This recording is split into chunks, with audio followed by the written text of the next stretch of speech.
ತಮಗೆಲ್ಲರಿಗೂ ಜೈ ಭೀಮ್ಲಾಲ್ ಸಲಾಂ. ಪ್ರಜಾವಾಣಿ ದಿನಪತ್ರಿಕೆಯ ಓದುವಿನ ವಿಸ್ತರಣೆಯ ಭಾಗದಲ್ಲಿ ಭಾನುವಾರದ ಪುರವಣಿಯಲ್ಲಿ ಬರ್ತಕ್ಕಂಥ ಕೆಲವು ಮುಖ್ಯ ಲೇಖನಗಳನ್ನು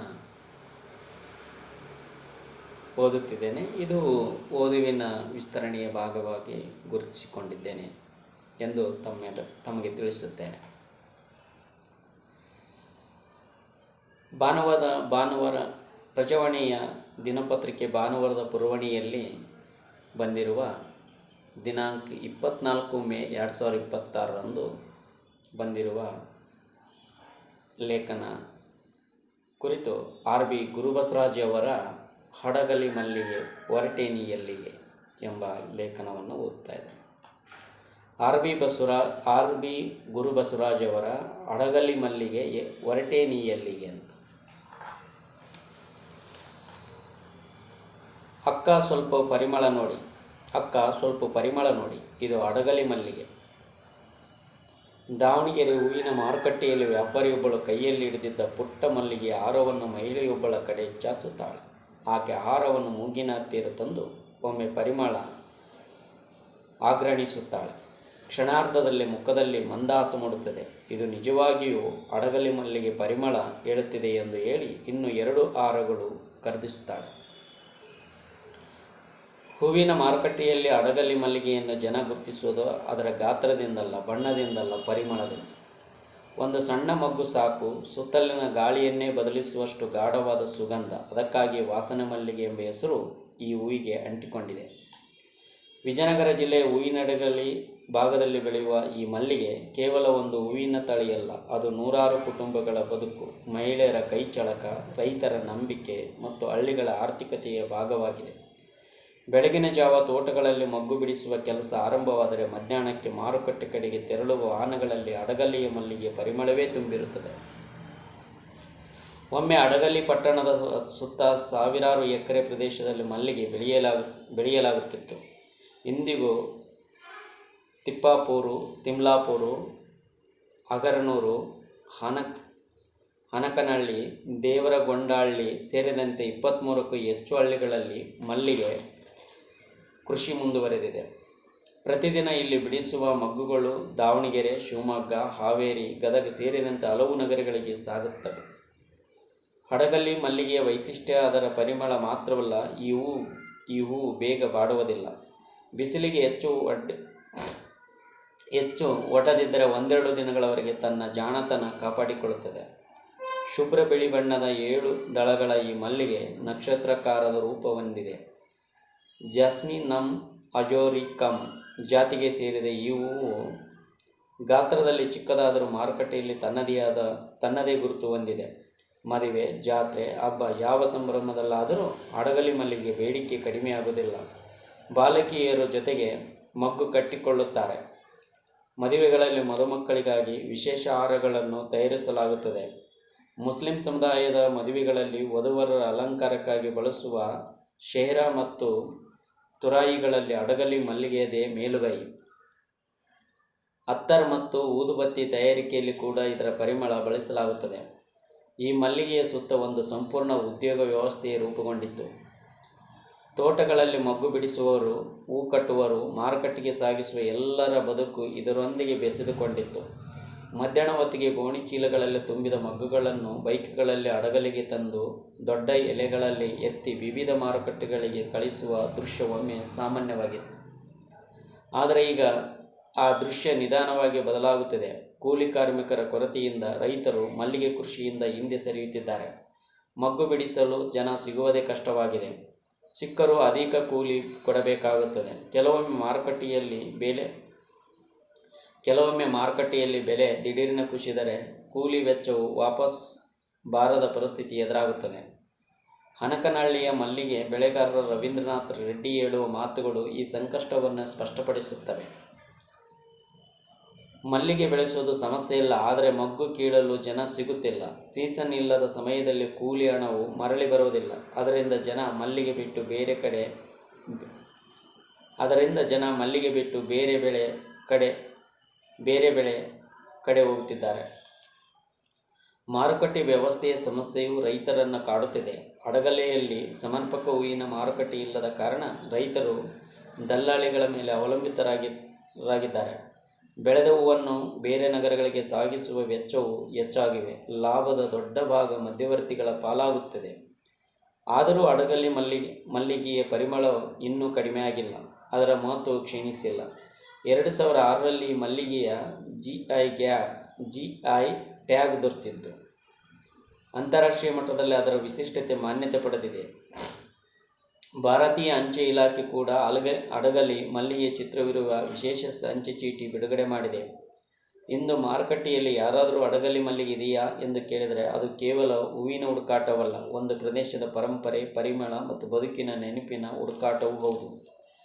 ಅಡಗಲಿ ಮಲ್ಲಿಗೆ ಇನ್ನು ಜನರ ಮನಸ್ಸಿನಲ್ಲಿ ಉಳಿದಿರುವುದು ಅದರ ಸುವಾಸನೆಯಿಂದ ಮಾತ್ರವಲ್ಲ, ಈ ಪರಿಮಳದ ಹಿಂದೆ ನಿಂತಿರುವ ನೂರಾರು ಬದುಕುಗಳಿಂದ. ಅಡಗಲಿ ಮಲ್ಲಿಗೆಯ ಪರಿಮಳವೇ ಅದರ ಅಸ್ತಿತ್ವದ ಭಾಷೆ. ಅರಳಿದ ತಕ್ಷಣದಿಂದಲೇ ತನ್ನ ಸುವಾಸನೆ ಮೂಲಕ ಸುತ್ತಮುತ್ತಲನ್ನು ಆವರಿಸುವ ಈ ಹೂವು ಕೇವಲ ಒಂದು ಬೆಳೆಯಲ್ಲ, ಅಡಗಲಿಯ ಸಂಸ್ಕೃತಿ, ನೆನಪು ಮತ್ತು ಬದುಕಿನ ಭಾಗ. ಬದಲಾದ ಕಾಲ, ಮಾರುಕಟ್ಟೆ ಮತ್ತು ಜೀವನ ಶೈಲಿಗಳ ನಡುವೆಯೂ ತನ್ನ ಇರುವಿಕೆಯನ್ನು ಖಾತರಿಪಡಿಸಿಕೊಂಡಿದೆ. ಅಡಗಲಿ ಮಲ್ಲಿಗೆಯ ಇತಿಹಾಸ 8ನೇ ಶತಮಾನಕ್ಕೂ ಮುಂಚೆ ಹೂವಿನಡಗಲಿ ಭಾಗದಲ್ಲಿ ಹೂವಿನ ಸಂಸ್ಕೃತಿ ನೆಲೆಸಿತು ಎಂಬುದಕ್ಕೆ ಅಗರ್ಬೊಮ್ಮನಹಳ್ಳಿ ತಾಲೂಕಿನ ಏಣಿಗಿ ಗ್ರಾಮದ ಶಿಲಾಶಾಸನವೇ ಸಾಕ್ಷಿ. ನೋಳಂಬವಾಡಿ ಅರಸರ ಕಾಲದ ಶಾಸನಗಳಲ್ಲಿ ಹೂ ಕಟ್ಟುವರ ಬೀದಿ ಎಂಬ ಉಲ್ಲೇಖ ಕಾಣಿಸುತ್ತದೆ. ವಿಜಯನಗರ ಸಾಮ್ರಾಜ್ಯದ ಕಾಲದಲ್ಲಿ ಅಡಗಲಿ ಭಾಗದ ರೈತರು ತುಂಗಭದ್ರಾ ನದಿ ಮೂಲಕ ಹಂಪಿ ವಿರೂಪಾಕ್ಷ ದೇವಾಲಯಕ್ಕೆ ಮಲ್ಲಿಗೆ ಕಳಿಸುತ್ತಿದ್ದರು ಎಂಬ ಪ್ರತೀತಿ ಇದೆ. ಹಡಗುಗಳಲ್ಲೂ ಸಾಗುತ್ತಿದ್ದ ಕಾರಣ ಹೂವಿನ ಅಡಗಲಿ ಎಂಬ ಹೆಸರು ಬಂದಿದೆ ಎನ್ನಲಾಗುತ್ತದೆ. 1077ರ ಶಾಸನದಲ್ಲಿ ಹೂವಿನ ಪಡಂಗಲಿ ಎಂಬ ಉಲ್ಲೇಖವೂ ಸಿಗುತ್ತದೆ. ಶತಮಾನಗಳಿಂದ ಅಡಗಲಿ ಹೆಸರಿನೊಂದಿಗೆ ಹೂವಿನ ನಂಟು ಬೆಸೆದುಕೊಂಡಿದೆ.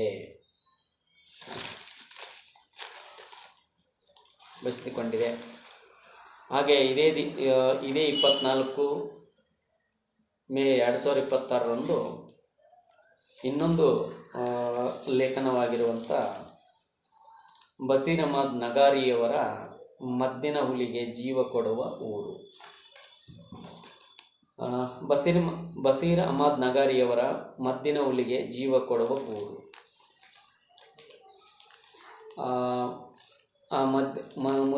ಆ ಮದ್ದಿನ ಹುಲಿ ಓಟದ ಸಂಭ್ರಮ ಚಿತ್ರಗಳು ತಾಜುದ್ದೀನ್ ಆಜಾದ್ ಅವರು ಛಾಯಾಗ್ರಾಹಕ ಹಿಡಿದಿದ್ದಾರೆ.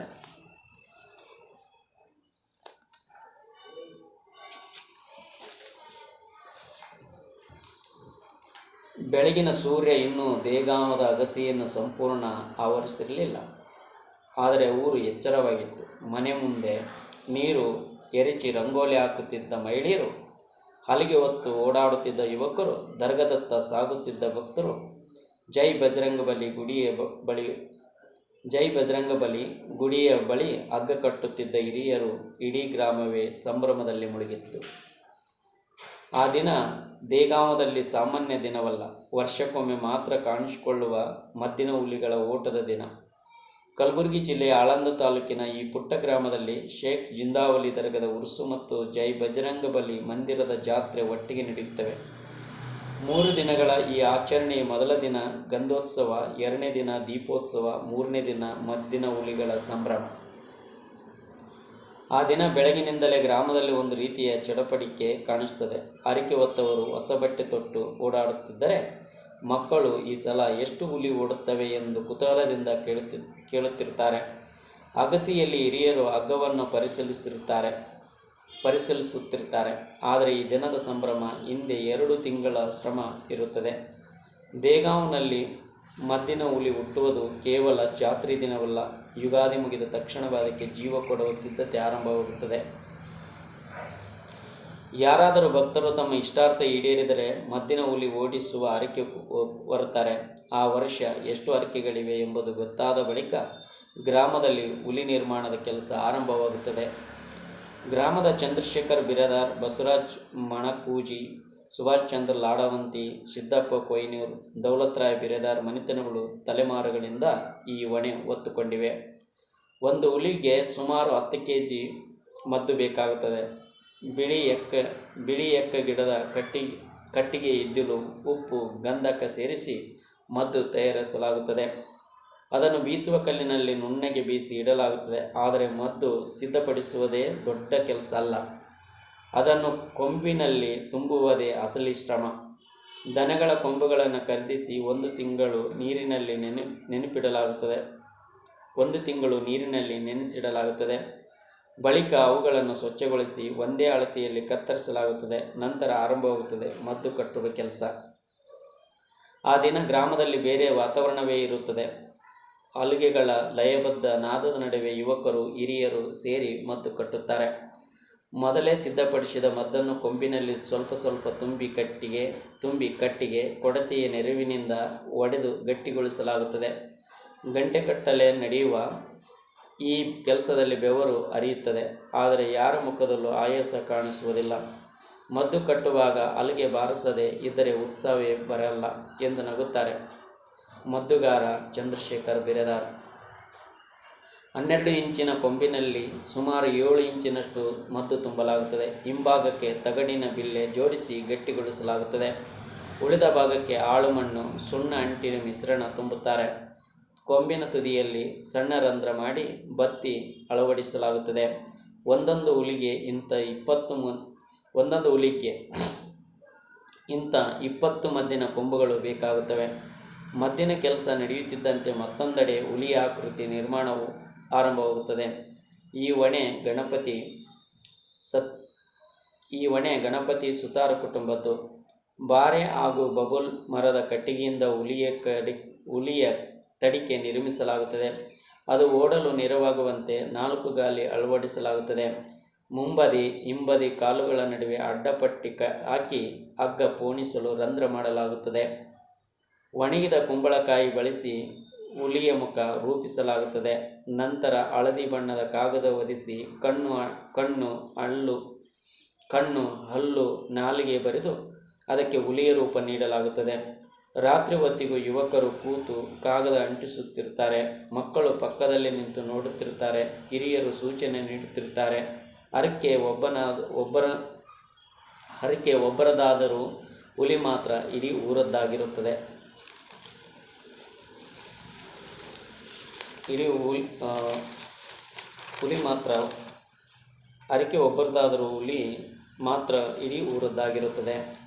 ಓಟಕ್ಕೆ ಸಜ್ಜಾಗುವ ಹುಲಿ.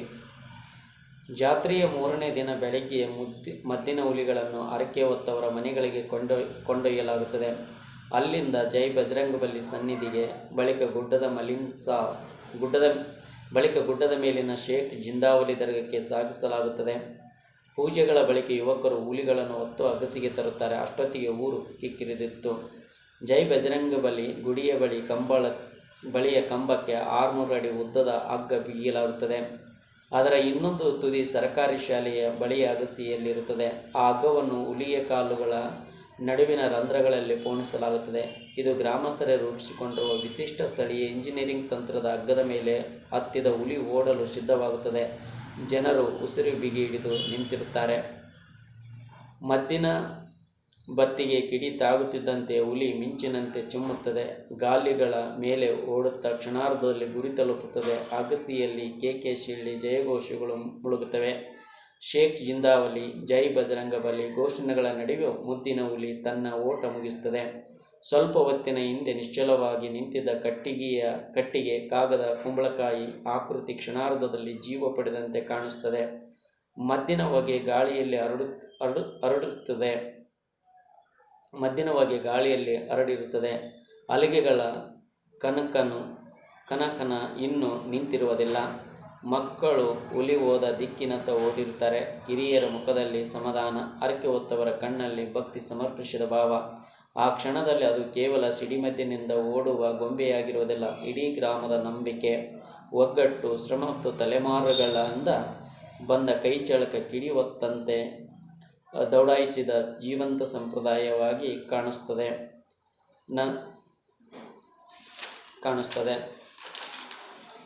ನನ್ನ ಮಗನಿಗೆ ಆರೋಗ್ಯ ಸಮಸ್ಯೆ ಕಾಡುತ್ತಿತ್ತು. ಆತ ಗುಣಮುಖನಾದರೆ ಮದ್ದಿನ ಹುಲಿ ಓಡಿಸುವ ಹರಕೆ ಹೊತ್ತಿದ್ದೆ.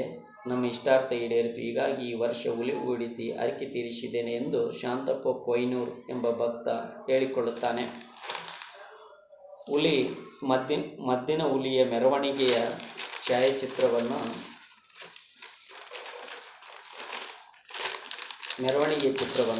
ಈ ರೀತಿ ನೋಡಬಹುದು.